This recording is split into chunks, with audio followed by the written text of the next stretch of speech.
I was just curious.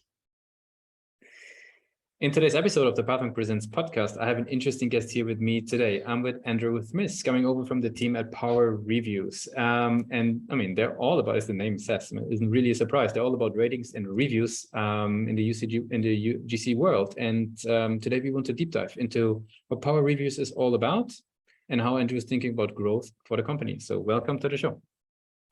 Thanks for having me. Really pleased to be here. And yeah, good to be here for sure. Of course. Yeah. So maybe for people who sort of are, haven't heard really about PowerReviews yet, maybe give us sort of a 360 rundown. Like, what is PowerReviews all about in your own words? I mean, you hit it, right? We do ratings and reviews. There's a lot that goes into ratings and reviews, and our platform powers what we say are like the best ratings and reviews programs out there.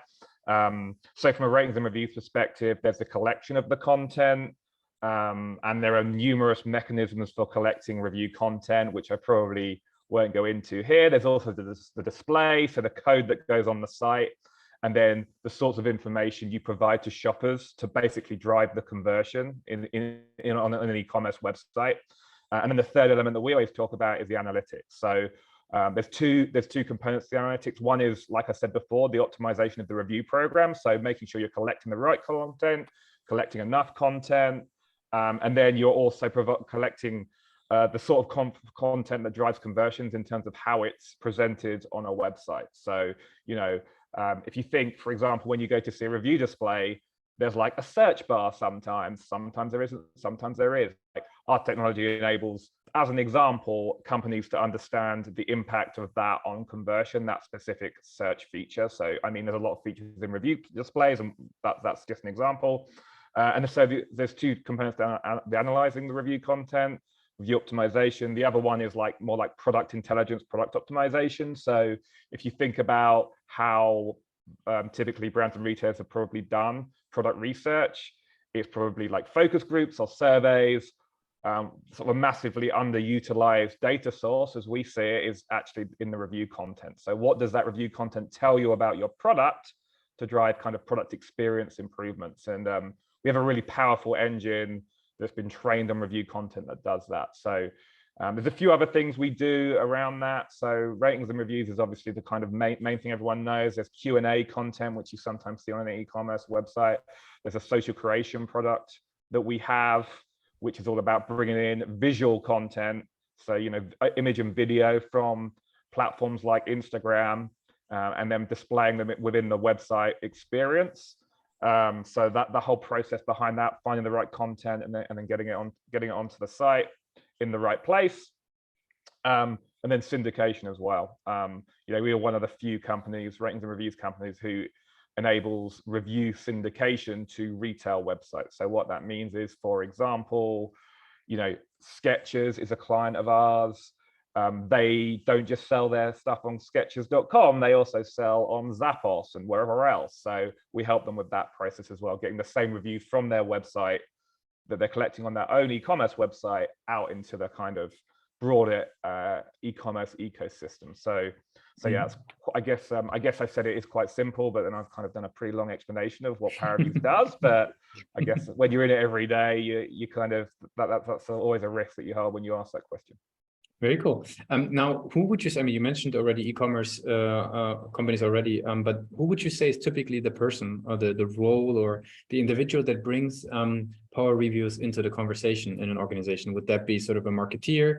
Is that maybe, where does it come from? Customer support service? Yeah, exactly. So it's an interesting question, because honestly, it really depends on the company size. I talked about Skechers. They'll have a pretty large e-commerce site or e-commerce team, relatively speaking. But also, if you think about the COVID boom, it's so easy to sell online and build an e-commerce shop with likes of Shopify and other platforms like that.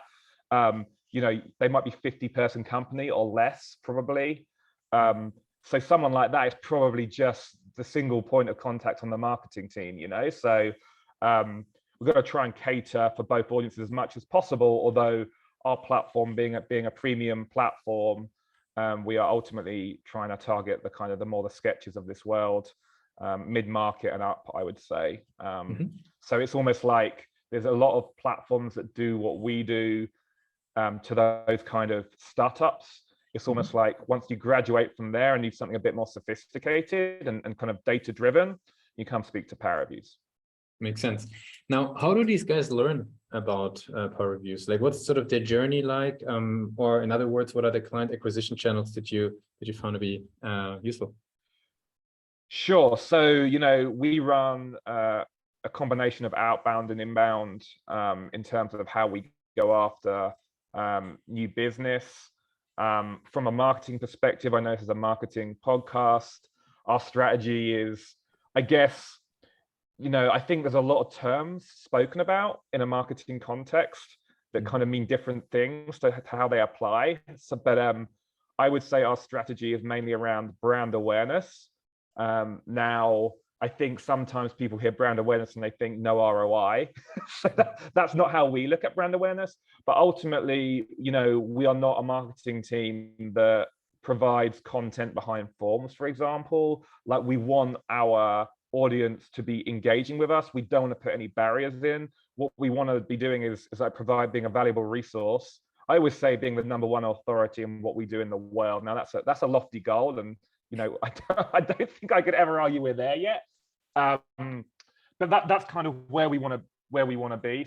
The idea is that we're out there in the marketplace educating the market on how to best run ratings and reviews programs, because it's a good opportunity for us, because typically people who run ratings and reviews programs, it's not their only job. So they don't necessarily have the time to be experts in it. So it does leave a void and an opportunity for us to become that expert and that kind of trusted advisor and that really useful resource for people. So the idea is we're out there constantly educating the market about best practices and how to run their ratings and reviews programs, so that when it does become their time to buy, they're going to come to our website. And then all our inbound traffic is through like our demo request form, or we do have some product forms that honestly don't really provide anything in terms of the way of valuable leads and revenue. So that's how it's structured, and also typically it's a competitive space. So a lot of what we do is replacement type work. Winning brands, retailers from competitors. So it's like they're often bound by a contract. So that's a consideration as well in terms of like the timing of the buy. So just the idea that we're out there educating. In terms of the channels that we use to do that, I think everyone, we're not a big company. I don't have all the budget in the world. So we're mainly focused on paid social as a channel for doing that. I like that because of the targeting capability and the format of the channel, the way that in your ads you can do video, you can do image, you can get kind of pretty creative around what you do with the types of content you create, and email, and that is essentially our two main channels, and we just try and absolutely maximize them as much as possible. So we have ventured back into trade shows. They have not been successful for us. But yeah, that's pretty much the main channels that we focus on. Cool. Yeah, you mentioned the website a couple of times. Like, how do you think about the website as a marketer for PowerReviews? What part does it play in the journey? What's your take on it?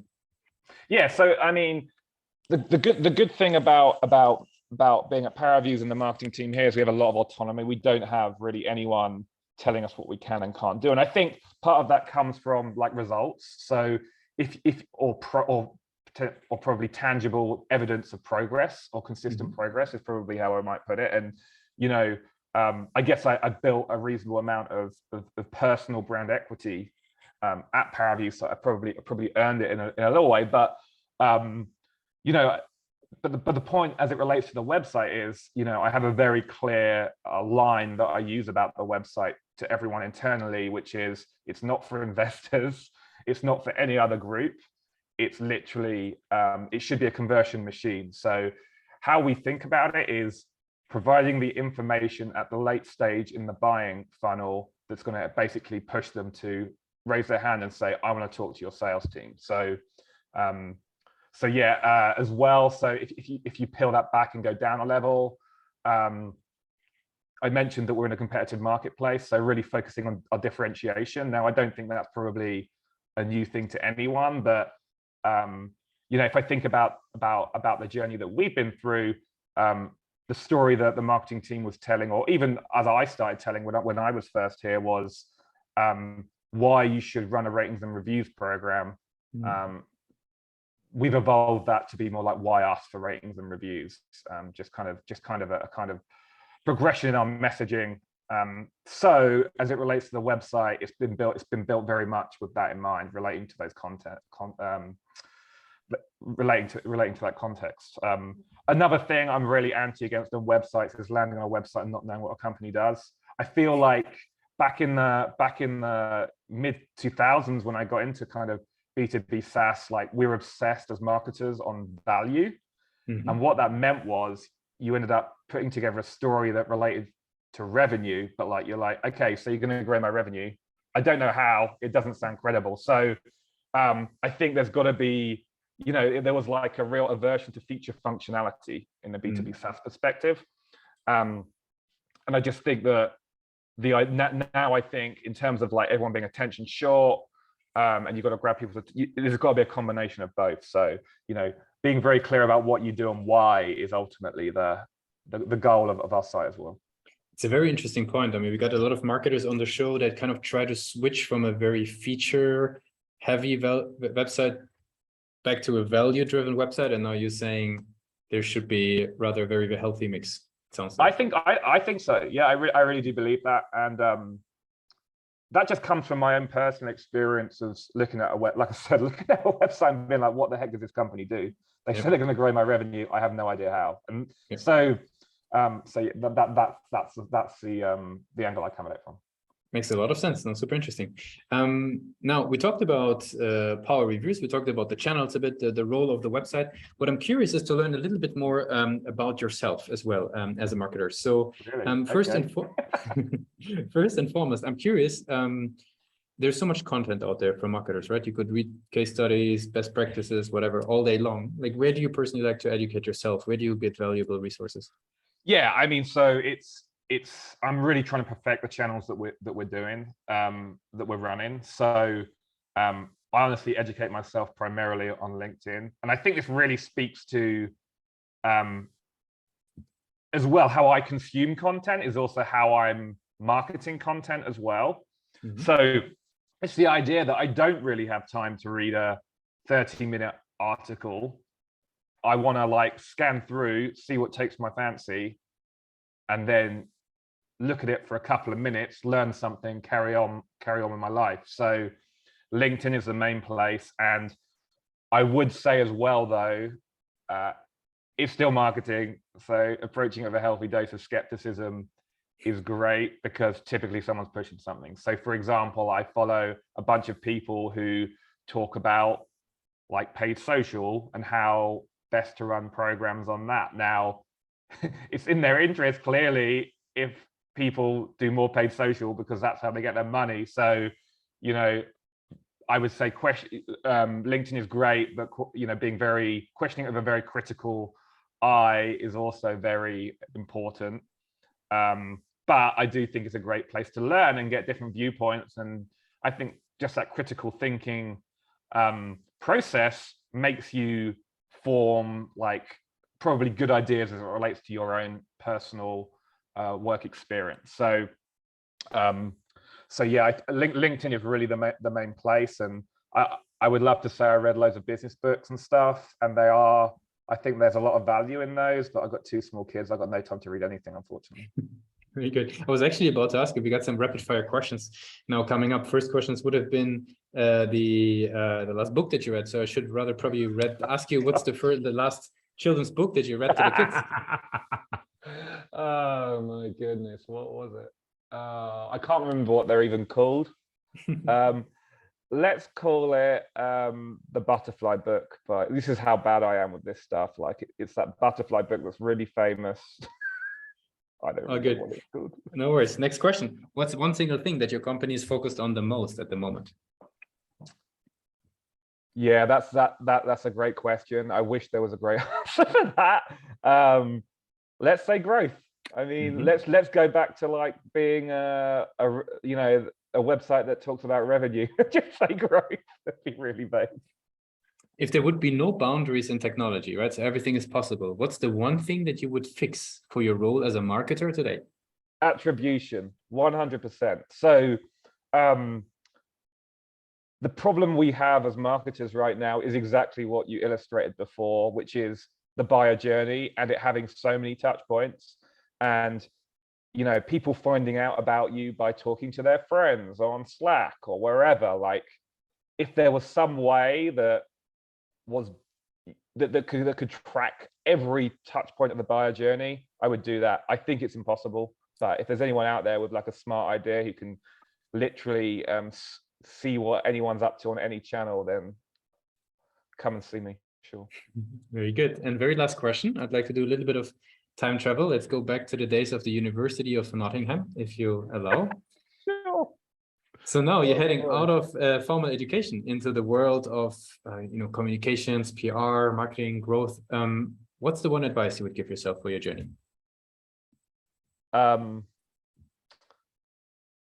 Yeah, I think it would have been to work harder sooner, honestly. And also, it's so hard because when you first come out of university, college, or whatever you call it, there's no reason, you're not formed as a human being. There's no reason why you should understand enough about yourself to know exactly where you should take your career. But maybe it's just a process everyone has to go through. But for me, I never thought I'd become a marketer. I never intended to become a marketer. I wanted to be a journalist. I wanted to be a sports journalist, actually. And so I got a journalism job. I coasted for 4 years in that job, if I'm honest. It was very easy. And then I got a proper job 4 years afterwards. And it was a real shock to the system being properly performance managed and all that stuff. So, and I got real beat up in that role. So I think it's just, and I hated the experience, but it was also really great for me. So I think it's just probably doing that a bit earlier and pushing myself to get uncomfortable earlier in my career so that I could progress it quicker than what I ended up doing. But not to say I did anything wrong, but I just think looking back with hindsight, that's probably the difference I would make. It's like challenge yourself. I guess the motto is challenge yourself every day as much as you can.